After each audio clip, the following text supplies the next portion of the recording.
जी, ये मेरी आप सबसे सुनने वालों से रिक्वेस्ट है कि देखिए जिन पेशेंट्स को पता है, जिन लोगों को ये पता है कि हमारा ब्लड प्रेशर हाई होता है, तो काइंडली वो ज़रा एतदाल से खाएँगे गोश्त और ख़ास तौर पर बड़ा गोश्त जिसको बीफ कहते हैं। बहुत ही मुनासिब मिकदार में खाएँगे और सेकंड जिन लोगों को ये पता है कि उनके लीवर के इश्यूज़ हैं, लीवर डिसऑर्डर है, हेपेटाइटिस हो गया, ए, बी, सी या फैटी लीवर आजकल जो बहुत केस चल रहा है।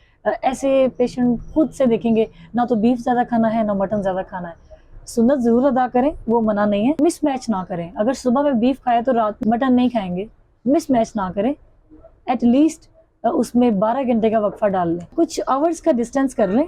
लाइक अगर 12 या 1 बजे के बाद उनकी कुर्बानी या गोश्त वग़ैरह तैयार है और वो बीफ था और अगर उन्होंने पकाकर खा लिया है, तो 4 से 5 घंटे तक फिर वो मटन ना खाएँ। मिसमैच चीज़ें इनडाइजेशन की तरफ जाती हैं। ये मेरी सबसे रिक्वेस्ट भी है सुनने वालों से। देखिए 99% ये केसेज़ हैं जिनको ये पता नहीं होता कि उनके साथ हो क्या रहा है।